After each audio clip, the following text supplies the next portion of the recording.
За арай минь төргийа. За нэг тодорхой нэг 5 асуулт байна. За нэгдүгээрт энэ стратеги төлөвлөгөөний төслийг боловсруулахдаа улсын их хурлын тамгын газрын дэргэдэх парламентын судалгааны хүрээлэнгээс хичнээн санал яаж ирсэн бэ? Яагаад тэгэхээр бас би төсөвтэй холбоотой нэгдүгээр хэлэлцүүлэг дээр хэлж ийсэн. Бид өөрсдөөсөө манлайлал эхлэх ёстой гэдэг. Энэ байгууллага дээр асар их хэмжээний мөнгө тавигдсан. Үр дүн яаж гарч байгаа? Яг энэ стратеги төлөвлөгөөтэй холбоотой хичнээн санал ирсэн бэ? Энийг нэг сонсчихъя. За хоёр дахь юм л стратеги төлөвлөгөөний төсөлд тусгагдсан зорилтыг хэрэгжүүлэхэд шаарддаг зүйлийг жил бүрийн төсөвт тусгаж байх заалтыг бас тогтоолын төсөлд оруулж ирсэн бэл. Тэр энэ бас хичнээн хэмжээний мөнгө дотор төлөгч иргэдийн керманаас хичнээн хэмжээний мөнгийг яаж төсөвлөх гэж байгаа. Энэ дээр бас нэг хариулт авчи. За 3 дугаар гэх юм бол ер нь энэ улсын хурлын дээр батлагдсан бүх хуулиуд ч өөрөө энэ хүний төлөө, аж ахуйн нэгжийн төлөө батлагдсан хуулиуд шүү дээ. Тэгэхээр яг энэ хүн төвтэй гэдэг чинь үндсэн хууль чинь өөрөө энэ чинь хүн төвтэй хууль. Иргэдийнхаа хүмүүнлэг ардсан нийгмийг зохицлон бүтээнэ гэж байгаа юм хууль байдаг. Тэгээ энэ дээрээс хүн төвтэй гэдгээ үзэл баримтлалын хувьд нэлээд тийм тайлбарыг тодорхой өгчүүл зүгээр байна. За дараагийнх нь бол за иргэдээс олон хууль энэ их хурл баталдаг аа. Тэгээд яг амьдрал дээр хэрэгжиж байгаа хуулиуд чинь байхгүй байна гэдэг санал санаачлага гардаг. Хэрэгжиж байгаа гол хуулиуд нь юу вэ гэхээр нөгөө татвар авдаг. За нөгөө зөрчлийн хууль торгодог, тийм ээ. За энэ хуулиуд бол их сайхан идэвхжтэй хэрэгждэг. За яг нэг боломж олгосон, эрх чөлөөг нь хамгаалсан энэ хуулиудын хэрэгжилт бол их сул байна гэдэг. За үүнтэй холбоотойгоор улсын их хурлын хууль тогтоох чиг үүргээс гадна за хууль тогтоомжийн биелэлтийг хянах, шалгах, хуулийн хэрэгжилтийг хянах чиг үүргийг сайжруулах талаар яг ямар зорилтууд орсон юм бэ гэд үндсэн 5 асуултанд хариулт авчаа. За эхний асуултанд ерөнхий нэрийн бичгийн дарга Баасан Дөрөж дарга хариулъя. Судалгаа хөгжлийн хүрээлэнгийн оролцоо ямар байсан талаар. Тэгэхээр манай энэ стратегийн баримтчиг боловсруулах үр бүхий ажлын хэсэг маань яг байгуулагдсанаас ахгуулаад энэ дээр онцгой анхаарсан. Яг энэ өөрөө энэ баримтчиг боловсруулахдаа иргэдийнхээ оролцоог, олон нийтийн оролцоог илүү хангаж ажилласан байна. Тухайлах юм бол 2 удаагийн хилцүүлгийг хийсэн. Энэ 2 удаагийн хилцүүлэг дээр 1 удаагийн хилцүүлэг нь бол 800 хүний оролцоотой 37 байгууллагын төлөөлөл оролцсон.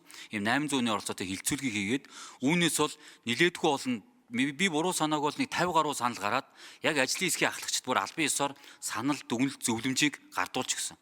За дараа нь бид нэр ахаад 150 гаруй хүний оролцоотой за нэг 30 орчим байгууллагын төлөөлөл оролцсон. Ийм хилцүүлгийг хийгээд энэ дээр 48 орчим санал гараад энэ санал нийтдээ нэг 100 орчим саналыг булган туяа дараагаар халсан ажлын хэсэг дээр санал тус бүрийг нэг бүрслийг хилцсэн байгаа.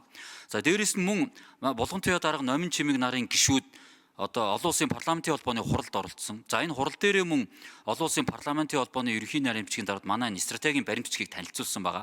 За тэгээд энэ дээр яг олон улсын парламентын холбооноос яг 9 одоо зүйл заалтгүй тодорхой саналуудыг өгөөд за ялангуяа тэн дээр онцлсан санал нь энэ танаахын стратегид хүн төвтэй гэдгийг онцолж хүний эрхийг илүү яаж яагаад ч нэг саашаалтай байна гэдэг саналууд нь ирсэн байгаа. Би хэрвээ шаардлагатай бол гишүүдтэй танилцуулахад бэлэн байна гэдэг зүйлийг хэлье. За мөн манай ажлын хэсэгт парламентын судалгаа хөгжлийн хүрээлэн өөрөө ажлын хэсгийн бүрэлдэхүүнд байгаа. За энэ дээр бол яг олон улсын туршлага талаас нь бүр голлож ажилласан байгаа гэдгийг гишүүнтэй хэлье. За хуулийн хувьд хүн төвт байна гэдэг утга зорилго бол нэгдүгээр хуулийн философи нь өөрөө хүнийхээ төлөө байх ёстой. Байгууллагын төлөө биш.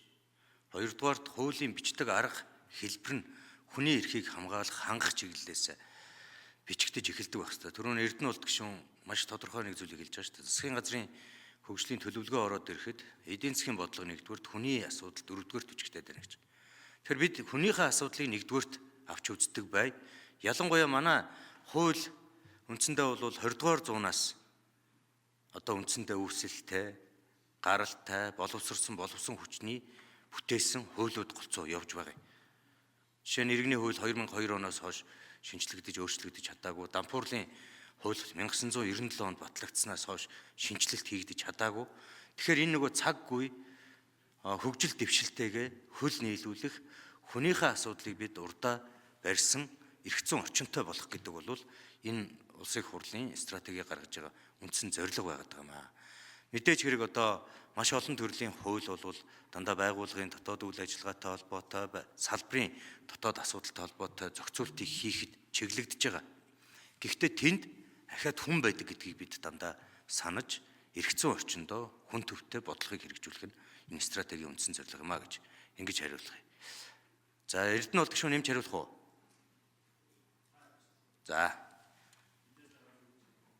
За, төрийн байгуулалтын байнгын орон дарга Жадамбийн Батэрдэн гишүүн нэмж хариулъя. Манай гишүүдээс гарч иж байгаа саналууд, асуултууд дотор голцлон дэвтэй холбоотой асуудлууд бас яваад шиг байна. Сая Ганбаатар гишүүнийхтэй холбоотой асуудал дээр жишээ нь одоо хууль хэрэгжих нь яг хөрсөн дээр буугаагүй хууль баталт бид нар баталж өгдөг гэдэг ч юм уу. Энэ нь одоо хөрсөн дээр бас хэрэгжихгүй байж гэдэг юм уу, нэг иймэрхүү зүйлүүд гарч ирээд байна.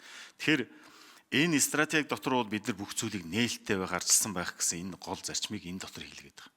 Энэ дотор хийгээд байгаа. Дээрээс нь энэ дотор одоо жишээ нь бид жил бүрийн төлөвлөгөөгөө батлаад мэргэжлийн байнгын хороод болон дэд хороод одоо төлөвлөгөөнүүдийг оруулж ирээд энэ төлөвлөгөөнүүдийг одоо төрийн байгуулалтын байнгын хорон дээр төлөвлөгөөг нь хянаад ингээд явуучих юм, баталж яагаад. Тэгээ энэ маань буцаад эргээд юун дээр очиж нэхэр нөгөө хэрэгжилтэн дээр яваад очиж. Хяналтан дээр, хэрэгжилтэн дээр. Хэрэгжилтэн дээр яваад очиж нэхэр чинь нөгөө мэргэжлийн байнгын хороод дээр бид нар буцаж эргэж очих хэвээр. Мэргэжлийн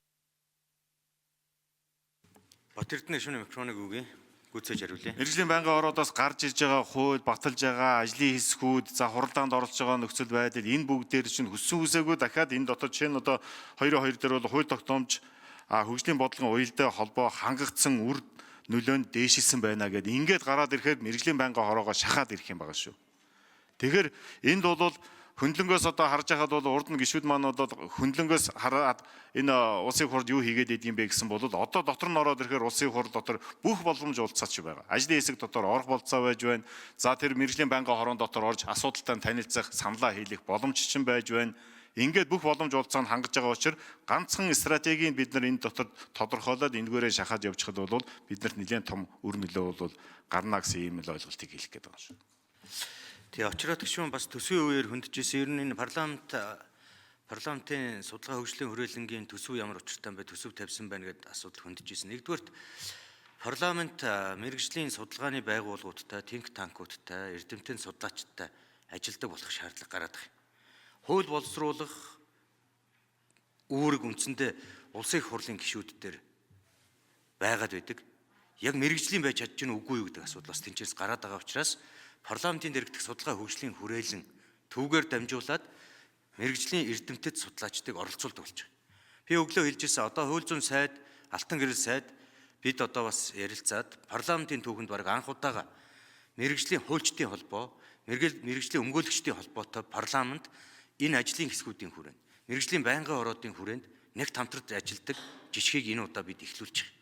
Жишээлбэл энэ бүх зүйл чинь тэр эрдэмтэд судлаачид мэргэжлийн төрийн бус байгууллагуудын оролцоог хангах, хөлс мөнгө төлөх олон асуудлыг дагаад бий болдог гэдгийг бол их зөв ойлгох хэрэгтэй. Түүнээс тэр мөнгийг одоо юу гэдгийг зөвхөн судалгаанд зориулаад юм уу, зөвхөн гишүүдийн хувь санаачлах процесс үйл ажиллагаанд зориулна гэсэн тийм ойлголт бол бас байхгүй. Бүх талын хамтын ажиллагааг үргэлжлүүлэх чиглэлээр ажиллана. Жишээлбэл одоо болдын уянга гишүүнээр ахлуулсан ундны устай холбоотой хууль эрх зүйн орчны томоохон шинжилэлтийн ажил эхэлцээвч. Тэгэхээр яг улсын их хурлын гишүүнд ангаараа тэр хуулийн нэмэлт өөрчлөлтийг юм уу шинжилсэн найруулгыг санаачлаад явъя гэхээр салбарын эрдэмтэд судлаач төрийн бас байгууллагуудын оролцоо зайлшгүй шаардлагатай. Ахаад гадны сайн туршлагуудыг судлах зайлшгүй шаардлагууд гарч ирдэг. Тэгэхээр энэ бүгд дээр л одоо зөвхөн одоо ажлын хөлс олгох тэр хэмжээнд дээр бол асуудлууд нь яригдж явна гэдгийг бас тайлбарлаж хэлье.